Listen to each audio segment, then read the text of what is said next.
একটা আমল আছে পৃথিবীতে যেটা হাজার নিয়ত করলো লোক দেখানি হয় না, সেটা হলো রোজা।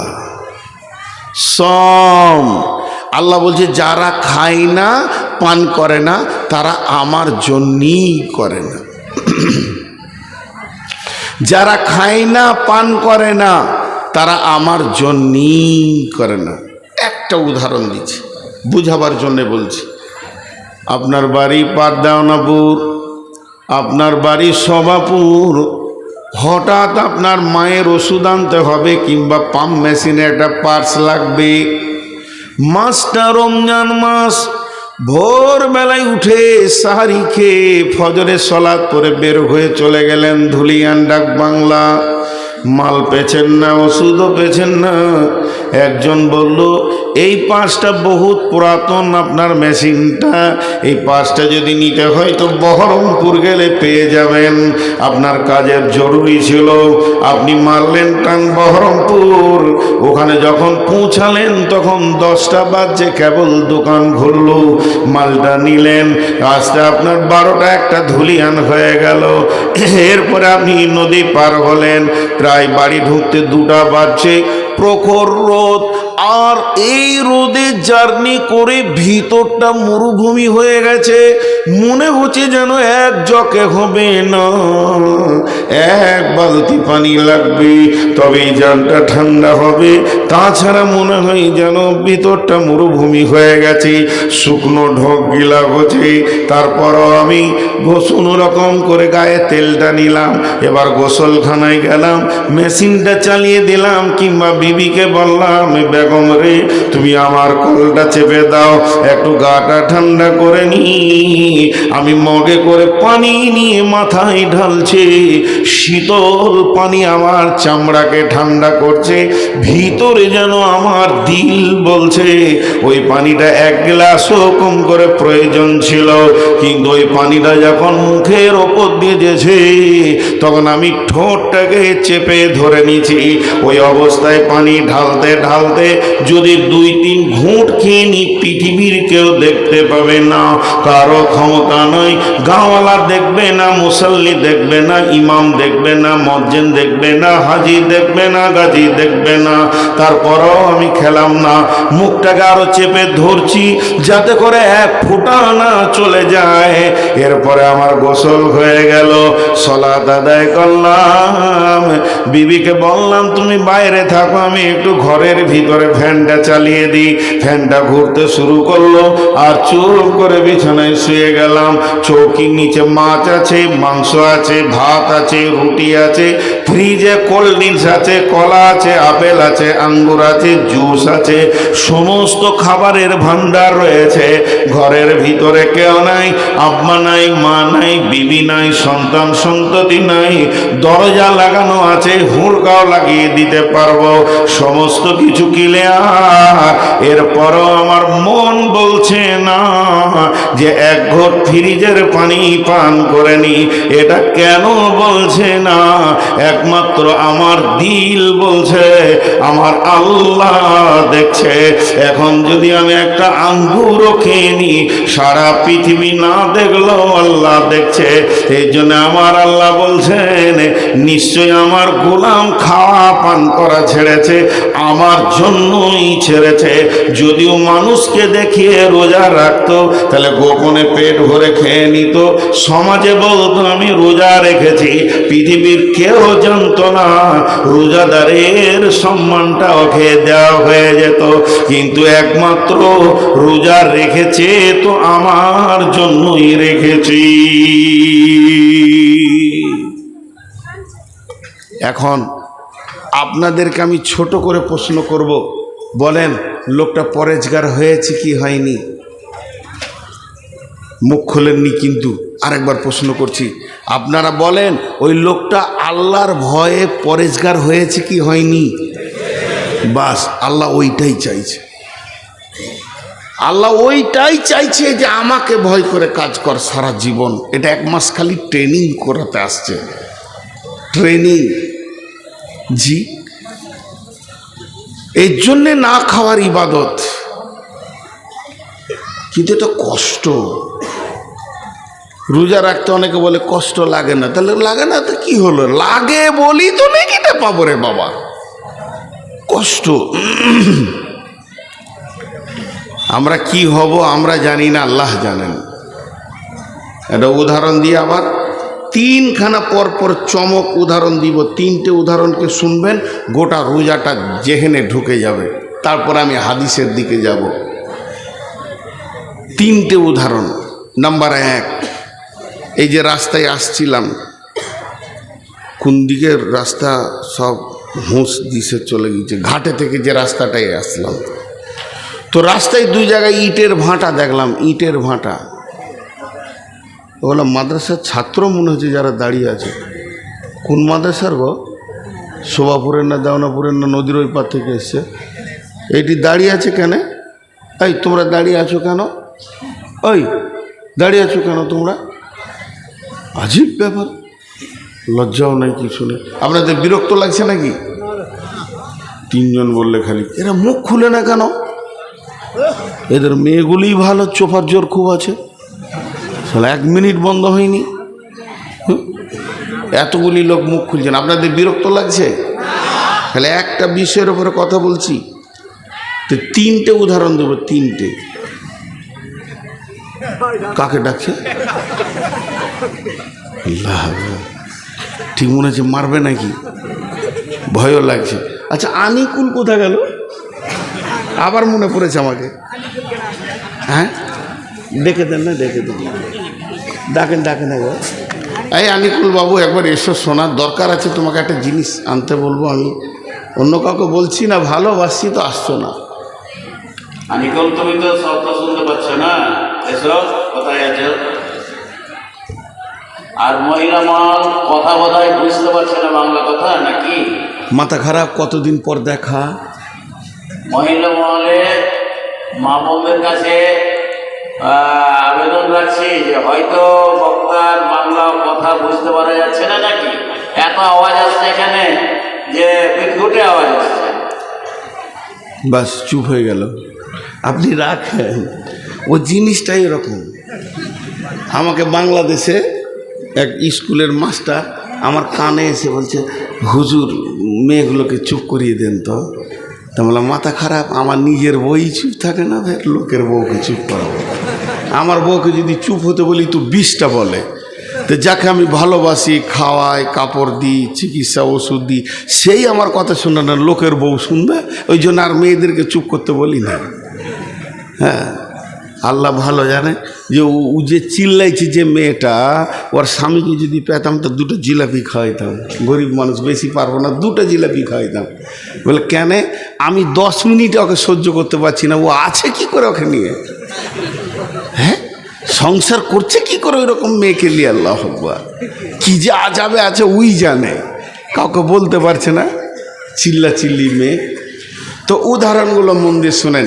এই যে ইটের ভাঁটা, এবার ইট যে বানাবে, ও সকালে একটা বালতি আর কোদাল নিয়ে মাটির কাছে চলে গেছে। ধ্যান দিয়ে শুনবেন তো মজা লাগবে খুব। তো জোরে মাটিতে একটা কোপ মেরেছে, আর যখনই মাটিতে কোপ মেরেছে তো মাটি ওকে বলছে, আমাকে কোপ মারছিস কেন? এটা উদাহরণ দিচ্ছি, ভাবিয়ার না মাটি কেন কথা বলবে। উদাহরণ দিতে গেলে কিছু বোঝাতে হয়। তো এবার কোপ চলছে, বলছো ভাই মিস্ত্রি তুমি আমাকে কোপাও কেন? মিস্ত্রি উত্তরে বলছে, চুপ করে থাক, সহ্য কর, দাম তোরই বাড়বে। বুঝে গেল? কোপ খেলো, খানিক বালু ছিটিয়ে দিল, তারপরে 2 বালতি পানি ছিটিয়ে দিয়ে লাত মারতে শুরু করেছে। লাত মারলে দাম বাড়ে না কমে? আপনারা উঠেছি যদি আমার চোপায় লাত মেরে দেন, দাম বাড়বে না কমবে? কমবে। কিন্তু যখন লাত মারতে শুরু করেছে, সঙ্গে সঙ্গে মাটি বলছে, বন্ধু তোমার কি গরু চুরি করেছিলাম নাকি? এত লাতটাও কেন? বলছি চুপ কর, তোরই দাম বাড়বে। লাত খেলো, এরপরে রোদে শুকাতে দিল। যখন শুকিয়ে টনটনে হয়ে গেছে, তখন বলছে, বন্ধু পানি দাও সামান্য। বলে চলবে না, নষ্ট হয়ে যাবে। রোজাদারের অবস্থা তাই। এখন তোমাকে আমি বানাচ্ছি আর এই অবস্থায় তুমি পানি চাইছো, চলবে না।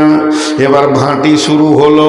পাশে যখন কয়লা এলো তখন ওই সুখাইর মিস্ত্রিকে ডেকে বলছে, বন্ধু এমন একটা জাতকে আমার পাশে দিয়েছো, দেখি তো নোংরা, তারপরেও নিজে জ্বলবে আর একজনকেও জ্বালাবে, এত কষ্ট কেন তুমি আমাকে দাও? তখন ও বলছে, ধৈর্য ধর, তোরে দাম বাড়বি। যখন চচ্চড়ে হয়ে পুড়ে গেল, মিস্ত্রি বলছে, যত ভালো পুড়বি তত দাম বাড়বে, আর ছালো ঢবি তা আবার লাত খাবি, রাস্তায় ফেলবে লোক। এবার দেখা গেল 1 নম্বর গ্রেটে লাল ইট হয়ে পুড়ে গেছে। তখন ওই ইটকে 1 নম্বর 2 নম্বর 3 নম্বর থাকিয়ে রেখেছে, ভাঙা চোরা এক পাশে রেখেছে, ছালটগুলো আর একদিকে রেখে দিয়েছে। তখন বন্ধুরে মাদ্রাসাওয়ালা, মসজিদওয়ালা, কলেজওয়ালা, স্কুলওয়ালা, কোম্পানি ইট কিনতে গেছে। ইটটা ধরে বলছে, এটা 1 নম্বর মাল, কত দাম? ইট তখন বলছে, বন্ধু কত কোপ খেয়েছি, কত লাত খেয়েছি, আর কত কষ্ট করে নিজেকে জ্বালিয়েছি, তবেই না আমি মসজিদের দেওয়ালে লেগেছি, মাদ্রাসা, কলেজ, ভার্সিটি, আর আপনার কিনা স্টেশন, এয়ারপোর্টের দেওয়ালে লেগেছি। তাহলে আমার জিন্দেগি জ্বলেছে, তাই ঠিক দামি জায়গায় এসে গেছি। অতএব আল্লাহ বলছে, তোরা রমজান মাসে আমার আইনগুলো মেনে নিয়ে ধৈর্য ধরে নে, জান্নাতের আপার লেভেলে থাকবি। বুঝাতে পারলাম? আপনারা বুঝেছেন, আলহামদুলিল্লাহ। আর একটা উদাহরণ দিই, আর একটা উদাহরণ। যখন লোহা তরল হয়ে গলে, এই লোহা এমনভাবে গলে যায় মনে হবে পানি। তো লোহা যখন তরল হয়ে গলে, তখন ওই লোহাটাকে প্লাস্টিকের বালতি করে নিয়ে গিয়ে ছাঁচে দেয়, তাই না? আরে হ্যাঁ না বলে না? বলছে হ্যাঁ। লোহা গলে গেছে, যে প্লাস্টিকের বালতিতে দিয়েছে। কি সুন্দর মন দিয়ে শুনছে। আজই লোহা প্লাস্টিকের বালতিতে যাবে? লোহা যখন গলে যায় তখন একটা ছাঁচের মধ্যে দেওয়া হয়। ছাঁচটা টেম্পার কত, ওকে রেলের চাক বানায়, রেলের পাতি বানায়, পাম্প মেশিনের পার্স বানাই, তাহলে ছাঁচটা মজবুত কত। অতএব বন্ধুরে, আমাদেরকে যদি মুত্তাকি হতে হয়, জান্নাতি হতে হয়, তাহলে ছাঁচের মতো ধৈর্য রাখতে হবে। আল্লাহ আমাদের ওপরে পরীক্ষা চালাবেন। মা বোনেরা শুনছেন না তো কি আর বলবো, তবু মেয়েদেরকে একটা ওসিয়ত করছি, হে আমার মা, হে আমার বোন, আপনাদেরকে একটা রোজার উদাহরণ দিচ্ছি। সোনা তো সোনাই, সোনার 70 টাকা 10 গ্রামে 70,000 টাকার দাম, সোনার 70,000 টাকার দাম। এখন যদি আমি 20 গ্রামের সোনা দিয়ে একটা গলার হার বানাই, আর গোটা হারটা অত্যন্ত সুন্দর বানিয়েছেন কারিগর, খালি হুঁকটা একটু বেঁকা, সামান্য হুঁকটা একটু বেঁকা হয়ে গেছে, বিবি বলবে, জি ইচ্ছাই কি জিনিস বানিয়েছে, 1,40,000 টাকার মূল্য নাই, দুধ ছাই বলে দেবে। ছি, দেখো তো মালটা হয়নি। তার মানে হচ্ছে, সোনা যতই দামি হোক না কেন, সোনাকে ভাঁটিতে ঢুকতে হবে, সোনা যতই দামি হোক না কেন অ্যাসিডে পুড়তে হবে, সোনাকে আগুনে জ্বলতে হবে, তারপরে সে ডাইসে যাবে, এরপরে তাকে সোয়াগা দিয়ে ছিলে তাকে পালিশ চাপা পাবে, যখন অতি সুন্দর হয়ে যাবে, এত দামি জিনিসটা এতগুলো মার খেলো, হাতুড়ি খেলো, ডাইস খেলো, আগুনে গেল, অ্যাসিডে গেল, সোয়াগাতে ছিল, যাদের কাছেও গেল তাদের মূল্য কিছু নাই। সোয়াগার খুব বেশি তো 30-40 টাকা কেজি, হাতুড়িতে যে মার খেয়েছে ওই লোহার হাতুড়িটা খুব বেশি 80-90 টাকার কেজি। আগুনের মূল্য নেই, কয়লার আর কত দাম। এদের ভিতরে ঢুকে ওই সোনা সুন্দর যখন হয়ে গেল, তখন ওর দাম কেমন বাড়লো।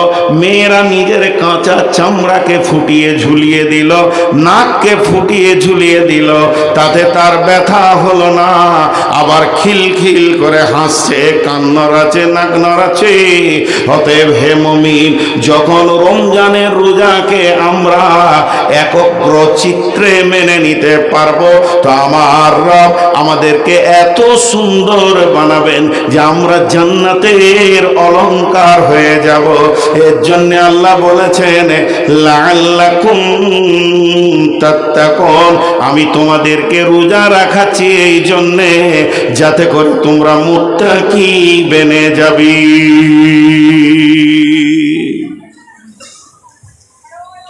জি, যাতে করে তোমরা মুত্তাকি বেনে যাবে।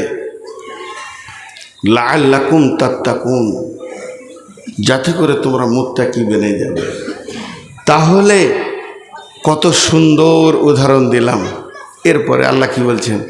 বিসমিল্লাহির রহমানির রহিম।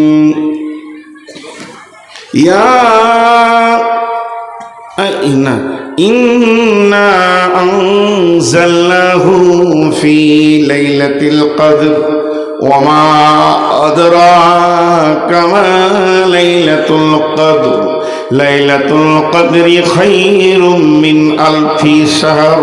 আল্লাহ তাবারক ওয়া তাআলা বলছেন, এই রমজানের ভিতরে লাইলাতুল কদর বলে একটি জিনিস রয়েছে, সেটা কুড়ি রোজার পরে বিজরের ভিতরে খুঁজতে হবে। অনেক তাফসীর, অনেক মুফাসসির অনেক রকম কথা বলেছেন। তার মানে এক কথায় বুঝালেন, ওই রাতটা কত দাম। এক রাত যদি কেউ পেয়ে যায় তাহলে তার 1000 মাসের কাজ হবে। এত বড় ইবাদত আল্লাহ তাবারক ওয়া তাআলা রমজানের ভিতরে লুকিয়ে রেখেছেন। আল্লাহ অন্য জায়গায় বলছেন, শাহরু রমজান আল্লাযী উনজিলা ফীহিল কুরআনু হুদাল লিন্নাস। এই মাসটা এমন মাস, এই মাসে কোরআন নাজিল হয়েছে মানুষের জন্যে, হেদায়েতের জন্যে। 21শে রমজান কোরআন নাজিল হয়েছে। এই মাসটা রমজান মাস, এই মাসটা রহমতের মাস, এই মাসটা মাগফিরাতের মাস, এই মাসটা নজুলে কোরআনের মাস, এই মাসটা হেদায়েতের মাস, এই মাসটা আপনার জিহাদের মাস। এই ইসলামের প্রথম জিহাদ হয়েছে রমজান মাসে। 17 রমজান বদরের যুদ্ধ হয়েছে। অতএব বন্ধু, এই মাসটার ভিতরে অনেক কিছু লুকানো আছে, শুধু রোজা নয়। এই মাসে কোরআন নাজিল হয়েছে, নজুলে কোরআনের মাস, কোরআনের জন্মদিন রমজান মাসে লুকানো রয়েছে। এটা তেলাওয়াতের মাস, এটা ইবাদতের মাস, এটা মাগফিরাতের মাস, এটা রহমতের মাস, এটা বরকতের মাস, এটা জিহাদের মাস, এটা হেদায়েতের মাস, এটা নূরের মাস, অন্ধকার দূরভীতের মাস। এই মাসটার অনেকগুলি সম্মান লুকানো রয়েছে, আমাদের সামনে তত্তর করে এগিয়ে আসছে। এই জন্যে কবি বলছেন, এ রমজানেরই রোজাদারের দুইটি খুশি, একটি খুশি ইফতারে, অপরটি হয় আল্লাহর দিদার রোজ হাসরের প্রান্তরে। এই লাইটটা বন্ধ কর, নিতে পারি না রে বা, মাথা ধরে যায়। ওপরটে হয় আল্লাহর দিদার রোজ হাসরের প্রান্তরে।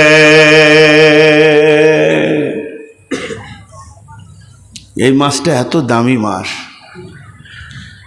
হায় আমরা অবহেলায় কেটে যাই, বোকা যারা খ্যাপা। আচ্ছা সবাই একবার বলি রমজান মাসে রোজা রাখবো ইনশাআল্লাহ, সকলে জোরে বলি রোজা রাখবো ইনশাআল্লাহ। যারা রাখবেন না হাত তুলেন, অনেকগুলো লোক রোজা রাখবে না। সকালে রোজা রাখবো ইনশাআল্লাহ। আল্লাহ আমাদেরকে রোজা রাখার তৌফিক দান করুন, আল্লাহু আমিন। কিন্তু দুঃখের কথাটা বলতে আর মন দিয়েছে না, জি দুঃখের কথাটা বলতে আর মন দিয়েছে না। আল্লাহ তাবারাক ওয়া তাআলা বলছেন যে রোজা মাসটা রহমত বরকত সব ভরা রয়েছে, কিন্তু আমরা রোজা মাসকে এত গুরুত্ব দিই না। এবার নবীজি কি বলছেন দেখি, বিসমিল্লাহির রহমানির রহিম। ক্বালা রাসূলুল্লাহ সাল্লাল্লাহু আলাইহি ওয়াসাল্লাম মান সামা রমাযানা ঈমানাও ওয়া ইহতিসাবা গুফিরা লাহু মা তাকাদ্দামা মিন জামবি ওয়া মান ক্বামা কিয়ামাল লাইলি ঈমানাও ওয়া ইহতিসাবা গুফিরা লাহু মা তাকাদ্দামা মিন জামবি ওয়া মান ক্বামা কিয়ামাল লাইলাতুল কদরি গুফিরা লাহু মা তাকাদ্দামা মিন জামবি।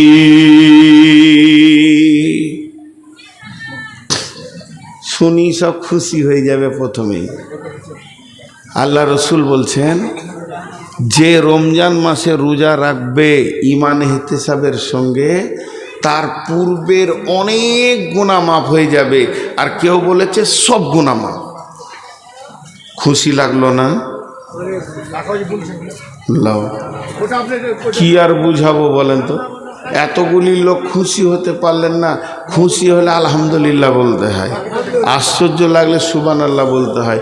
আমি আর একবার বলছি, আল্লাহ নবী বলছেন মান সামা রমাযানা ঈমানাও ওয়া ইহতিসাবা, যে লোকটা ঈমান ইহতিসাবের সঙ্গে রোজা রাখবে, গুফিরা লাহু মা তাকাদ্দামা মিন জামবি, তার পূর্বের যত গুনাহ যে মাফ হয়ে যাবে।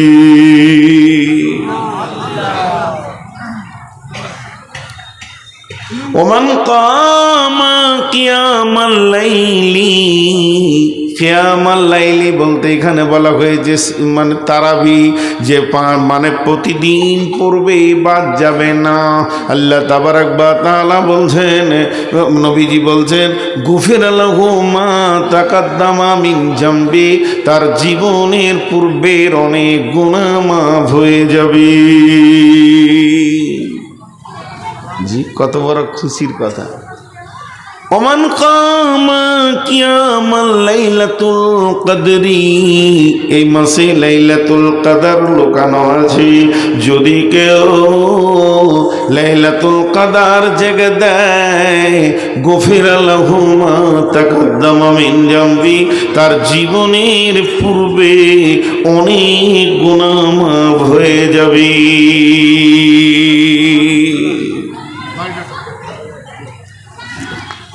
মাফ হয়ে যাবে। কত মজার ইবাদত আসছে একবারে।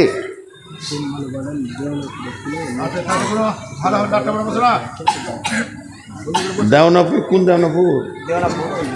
কার ক্যাম্পারার মোস্তাক নাম বলেন, মোস্তাককে ডাকছে, তিনার বাবা অসুস্থ আছে। দেওনাপুরের মুস্তাকে আছে। মুস্তাক ভাই, আপনার আব্বা অসুস্থ, আপনার আব্বা ডাকছে। অবশ্যই আব্বা মায়ের ডাকে সব ছেড়ে চলে যেতে হবে। আপনি যান, আপনার আব্বা অসুস্থ। মুস্তাক কে আছেন পারদেওয়ানাপুরের মুস্তাক ক্যাম্পারার, চলে যান। যেহেতু আপনার আব্বা অসুস্থ, আপনাকে ডাকছেন। জি এগুলো এলান করতে হবে সব বাদ দিয়ে, তাহলে জীবনের গুনাহ মাফ। কত সুন্দর ইবাদত আল্লাহ দিয়েছেন, আপনার আমার জীবনের গুনাহ মাফ করার কত রাস্তা দিয়েছেন। কিন্তু আমি একটা প্রশ্ন করব, যদি আমার সঙ্গে আপনারা প্রশ্নতে একমত হন তাহলে বলবেন ঠিক আছে, আর যদি দ্বিমত হন তা বলবেন আমার প্রশ্নটা ভুল আছে। আমার প্রশ্নটাকে বোঝার চেষ্টা করেন। প্রশ্ন বুঝলে, ওদিকে আবার দাঁড়িয়ে আছে নাকি, আল্লাহ আকবার, ওরা আমাকে আজকে মার্ডার করবি, আমাকে মার্ডার করবে ওরা গো। আহা, কীভাবে দাঁড়িয়েছে, বুকে হাত দে, খালি তুই শালা নেমে দেখ, তোকে দেখছি। আল্লাহ, কি দোষ করেছি রে ভাই তোদের, হ্যাঁ এমন করে দাঁড়িয়ে আছে, না খালি তুই নেমে দেখ কত চোপা চালাইছিস, তোকেই দেখছি একবার। তো আমার প্রশ্নটা আগে বুঝেন। আমার প্রশ্ন হচ্ছে, ঈদের নামাজ পড়ে নিব, তারপর থেকে শুরু করব, চুরি করব, ব্যভিচার করব, জেনা করব, বেপরদা থাকব, জুয়া খেলব, সুদ খাবো, মার্ডার করব, খুন খারাপি করব, লুটেরা করব, লুচ্চাগিরি করব, নামাজ পড়ব না, জাকাত দেব না, হজ করব না, কালেমা পড়ব না, যত গুনাহ আছে করব, লুটে ফুটে টাকা পয়সা করব। আর যেদিন পশ্চিম দিকে রমজানের চাঁদ উঠে যাবে, চাঁদটা দেখে নি, নদীতে ঝাঁপ মেরে দিব, গোসল করে নিব, সাবান মেখে নিয়ে এশার নামাজে তারাবি পড়ার জন্যে চলে আসবো। মুসল্লির মতো টুপি লাগিয়ে সুন্দর করে 1 মাস রোজা রেখে নিব, সব গুনাহ মাফ হয়ে যাবি।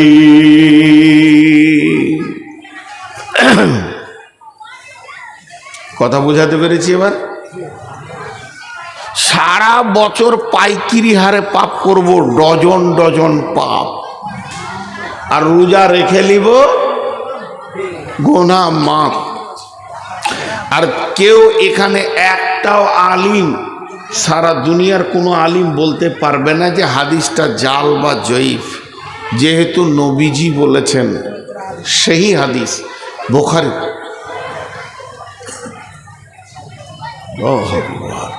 কোথায় জলসা করতে এসছি বাপ জি, সারা এলাকার লোক জি গোনায় আমার জর্জরিত হয়ে গেল। আর রমজানে এত সুন্দর করে রোজা রাখবো, একবারে রসুল যেমন করে রেখেছিল, একটা পাপ করব না, তাহলে জীবনের গুনাহ, কথা বলে না, জীবনের গুনাহ, তা না এত নামাজ পড়া কি দরকার আছে? কিন্তু আল্লাহ তাবারাক ওয়া তাআলা রসুল দুটো শর্ত করেছেন। শর্ত দুটো খুব ভালো করে শুনেন। শর্ত শর্ত শর্ত বুঝেন তো? শর্ত বুঝেন কি না? হ্যাঁ, আপনি আমাকে কি শর্ত করলেন? আপনি আমাকে শর্ত করছেন, আগামী পরশু যদি আপনি শোভাপুরে এসে জোহরের নামাজ পড়েন তো আপনার মাদ্রাসাকে 1 লাখ টাকা দিব। এখানে এসে কালকে কালকে জুমার নামাজ পড়াতে হবে আপনাকে, আর জুমা না পড়ালে টাকা পাবেন না। তো আমি চলে এসেছি শনিবার দিন, শুক্রবার বাদ দিয়ে, টাকাটা দেন।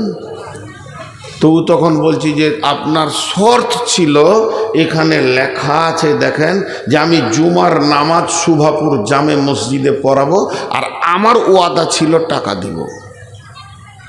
তখন আমি ওকে হালকা করে বলছি, আমি নাইলে আসিনি, তা আমার ওয়াদা নাইলে ভুল হয়ে গেছে, তো তুমি কেন ভুল করবে? এটা ঠিক হচ্ছে কি? এটার নাম শর্ত লয়। শর্ত হচ্ছে জুমা পড়ানোর সাথে টাকাটা জয়েন্ট হয়ে আছে। আমি যখনই জুমা পড়িনি, অটোমেটিক আপনার ওয়াদাটা বাতিল হয়ে গেছে। আপনি খুশি হয়ে দিলে দিতে পারেন, না দিলে আর আপনার গুনাহ হবে না। এটা বলে শর্ত।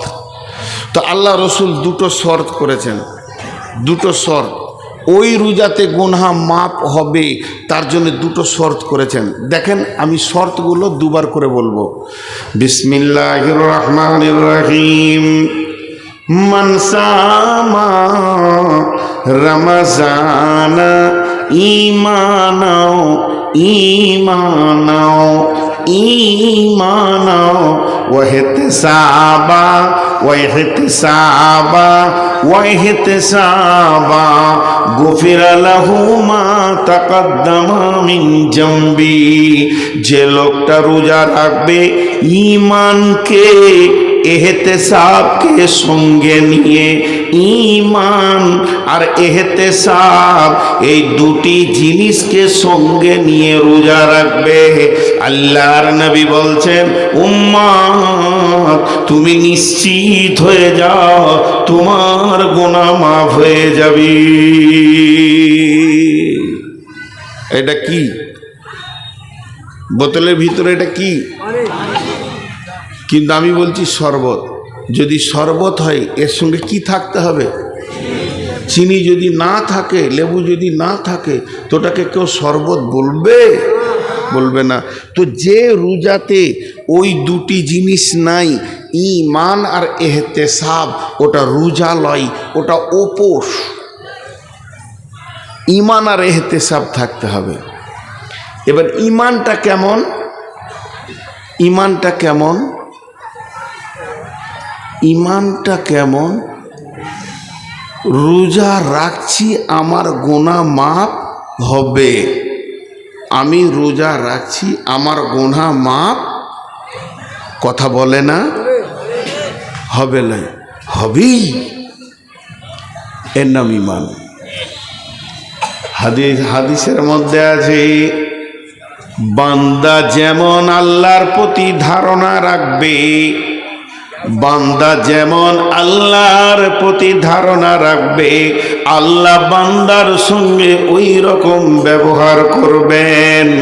অতএব বন্ধুরে, আপনার আমার ঈমান যদি 100% থাকে, তাহলে আপনার আমার রব আপনার আমার জীবনের গুনাহকে মাফ করবেনই করবে।